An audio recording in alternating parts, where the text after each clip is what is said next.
511, Adolescent Literature. What is adolescence is going to be the topic of our discussion today. I'm really excited about this course in part because I use the term wheelhouse. This is my wheelhouse. I spent 20 some years in a high school classroom, and I really think it's important that we understand sort of the developmental needs and how literacy fits into that.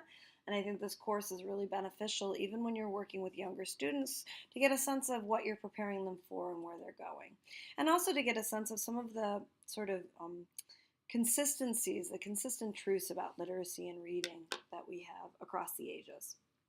Okay, so what is adolescence? It's important for us to consider that adolescence is really a transition period between childhood and adulthood.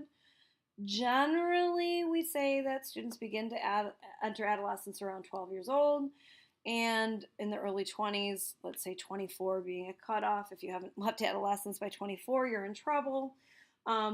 It varies, though. There's a lot of variations as to why that adolescence happens, but it's associated with being a time of turbulence and rebellion. But I don't think that's really fair because it's also a great time of somebody getting to know themselves and a time for self-identity. So I think that adolescence, often gets short-shrifted because we look at some of the negatives, but even some of the negative behaviors are actually coming from kind of a positive place, and that they're coming from that struggle to understand their identity and to be able to reconcile who they're coming to know themselves as with sort of their place in the world. All right, so it's also important for us to consider the fact, just like childhood has different stages, it's really important for us to understand that there are developmental stages in adolescence, and that those developmental stages kind of what the major developmental issues sort of change. So the first developmental stage is early adolescence. This would probably be mostly the middle school, maybe early high school. And the main concern, main issue that a student is struggling with is, am I normal? And so what they're going to be thinking about, this is their puberty, the onset of puberty is beginning. They're really starting to move into a time of autonomy from their families, especially. So they're beginning to assert some independence from their family. They are really starting to develop their identity. The central focus moves away from the family and into their peer group, and usually their same-sex peer group. And because of the hormonal changes, we see a lot of mood swings and things like that. In middle adolescence, the students start to wonder, who am I and where do I belong? And this is really, we see the onset of intellectual better abstract thinking. We begin to see them, developing sexuality and understanding their own sexual identity. Sex drive really kind of kicks into high gear here. Relationships have self-centered qualities, meaning that they often are they're often still so worried about their own development, understanding themselves, that they're really relationships are defined successful or not based on whether or not they meet their individual needs. And so that's something important. And the idea of group acceptance is really, really important. And that's often why you see the risk-taking that goes on, because they want to conform, they want to fit in, and so the drinking and the drugs and all of that kind of become problematic because of that central issue. And then when they move into late, where we're talking about end of high school, maybe early college, this is where they start to question, where am I going? And so we start to see that independence. We also see some really positive things. They start to become more realistic about themselves. They start to develop some acceptance of themselves, especially if, body image or sexual identification, gender identification, if those things are outside of the norm of expectations. They start to understand what they value and use that to kind of come up with some goals about what do they want to do with their life. And so they're ready by the end of late adolescence to be in what we would call a mutually caring and responsible relationship. So one of the things we want to think about is the fact that puberty marks adolescence. And so while adolescence is an important foundation of adult lives, and it becomes a social center for family affairs, we want to know that that sexual awakening and that beginning of puberty, that really causes some real important changes and shifts. And so you can understand how there's this turmoil that is often associated with adolescence because there's just a lot going on. Sorry about that. That's my daughter's dog who I'm watching. Another thing, that one's my dog. Another thing that we should consider is that energy and increased energy is really marked in adolescence. The caloric intake goes up. There's a need for exercise. There's a restlessness because of that, increased calorie intake. And then what's, problematic is we put them into secondary settings where we've basically eliminated high school. We really want them to focus and sit and work from, often these schools start earlier, 7:30 to 2:30, 3 o'clock. And so we kind of are working against them. And then we also know that society, there's a need for 8 hours of rest. They often are tired until well into the early mornings because their circadian rhythm has been fluctuating. But we know they need 8 hours of rest. So then that becomes problematic when schools begin at 7:30. So you can see how this becomes a real problem and a real challenge. And then we add the idea of screen time and social media use and how often that's done at night. And you can see how energy is a real problem for this age. Another interesting thing is we used to talk about the formative years and the connections, the synaptic connections as being so critical when we were talking about young children. And that is important, but we kind of thought, really up until about 10, 15 years ago, we kind of really thought that those connections were it. You got to make those connections in early childhood or it becomes problematic.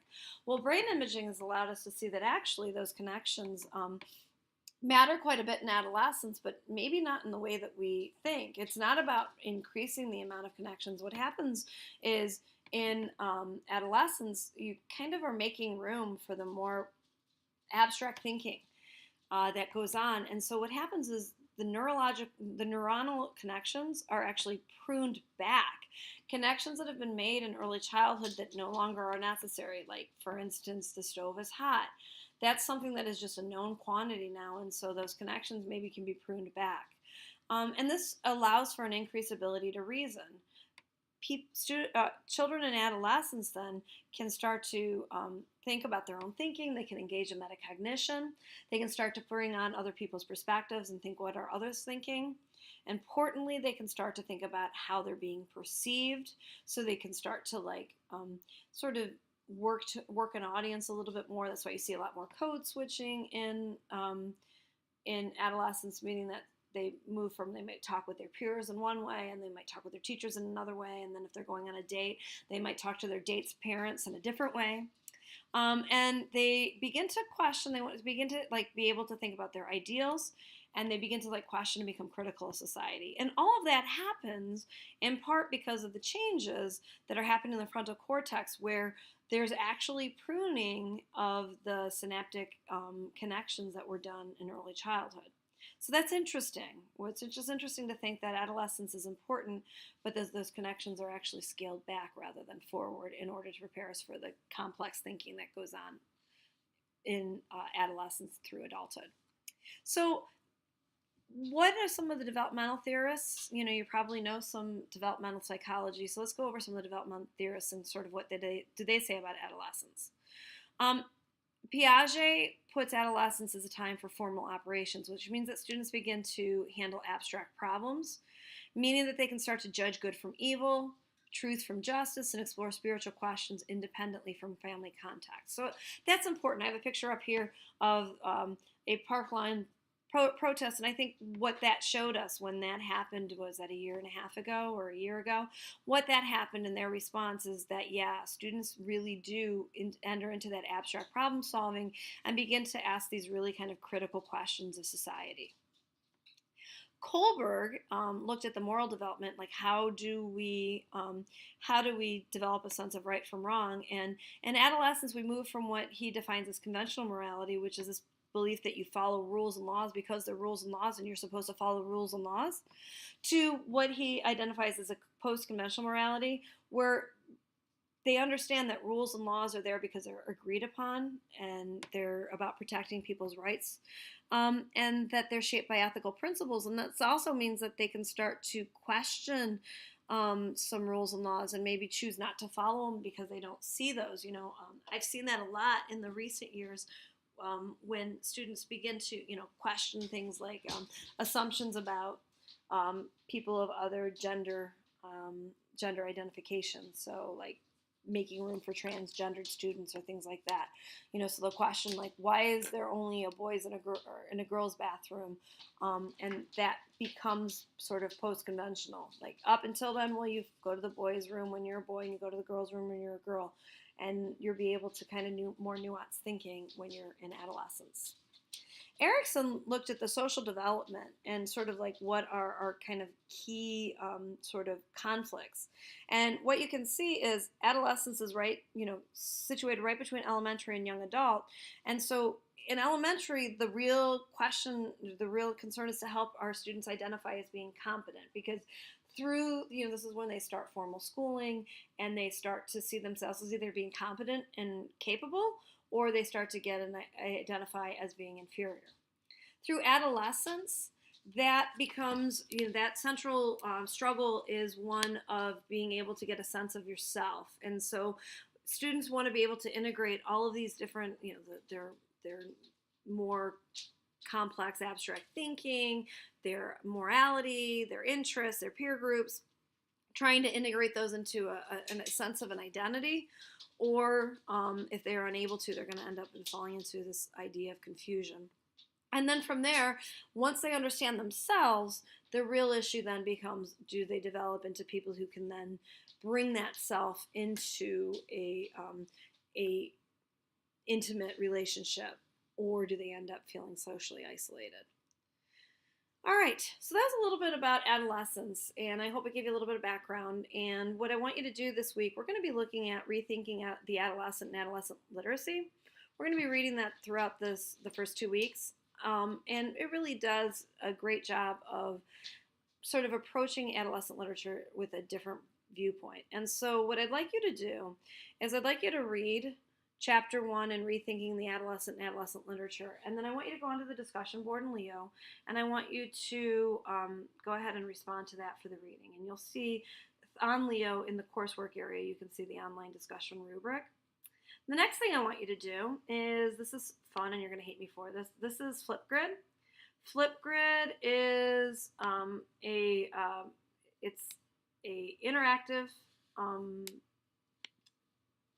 I don't know what you say, bulletin board, I guess, where you're going to post videos. And so it is what you're going to do. I want to make sure that you know how to do this. So what you're going to do is you're going to create your Flipboard account, and you're going to enter into the flip code that you're going to enter is EDM 5 of 11. And then you're going to go into just this topic, which is introductions.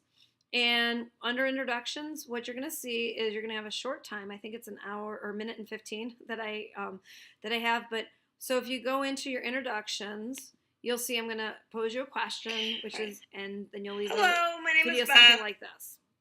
I'm the instructor here, and this feels awkward. Don't worry if you're feeling like, oh God, you hate this. You can think, why did she have you do this? But I saw this app in a conference, and I really think it might be a good way for us to be able to develop a sense of community on the online course. So, okay, introductions with ourselves. I am, obviously this is my first year at Lake Erie.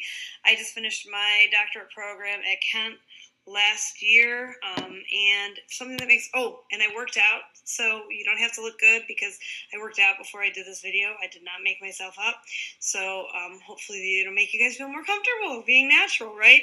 Something that makes me laugh. This is what makes me laugh. This is my dog, Einstein. Einstein is always under my desk.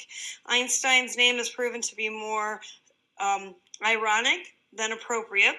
But Einstein is always at my desk every time I am working, and he makes me laugh, although sometimes he also makes me kind of crazy. But so, all right. Well, looking forward to a nice semester with you all, and I will see you on the flip side. I thought that up all by myself. Bye. All right. So what you're going to do when you make your first flip grid or flip. I don't know what they call it. The video, the first video. This is really just a practice run. You'll get the points just for posting. But I want to make sure that you know how to use this because this is actually going to be a tool that we're going to use for collaboration throughout the semester, including in our first assignment. So the next thing I need you to do this week is to draft up a personal narrative assignment. And what you're going to look at is who was I as a teen. Your papers are going to be 2 to 3 pages in length. You are going to share this with somebody, so think about how comfortable you are, how intimate you want to get in your details. But basically what you're going to do is your paper is going to have 3 parts to it. In the introduction, you're going to talk about who you are generally, kind of an introduction of the type of teen that you were, your younger self, talk about your younger self. Things like what were the challenges that shaped you, what were your personal strengths and assets that you discovered during adolescence, and who were the people that shaped you either for good or for bad. Then you're going to pick a sort of an illustrative narrative where you're going to take one time at one instance, one account, and you're going to give that moment, you're going to illustrate that moment in a narrative. And then in the conclusion, you're going to talk about how your younger you shaped the person that you became. And so you're going to think about things like, what did you learn that you took with you as an adult? What experiences shaped you as an educator, and what were some of your triumphs and struggles? So what's going to happen is you're going to send this to me, and you're going to upload this onto Leo for the rough draft, and it's going to be at 10 points. Yes, you have a complete draft. No, you don't have a complete draft. 10 points just for having that. And then what's going to happen is I'm going to distribute those that get turned in. I'm going to distribute them and send them to your classmates for peer editing. And then you're going to have the week of the 27th or the 20th to work on the peer editing. So you're going to peer edit it. I'll send it out to you by the 21st. And you're going to read the draft, and then you're going to create a video response using Flipgrid. And these directions, I'll go over these again in more detail next week, but these directions are pretty clear. These are the things I want you to do. I want you to share strengths and overall impressions of the author's young self, and then I want you to share at least 2 specific revision suggestions for their draft. Then the following week, you're going to get the week to work on the final draft, and you'll see the rubric down here. And so that'll be worth 50 points. But that 50 points, hopefully you'll feel well supported and prepared to get those 50 points based on the actions that we did before. Okay? All right, so that is that's the work that's due this week. Certainly, if you have any questions with Flipgrid or anything else, feel free to let me know, but otherwise I will see you next week. All right, have a good week.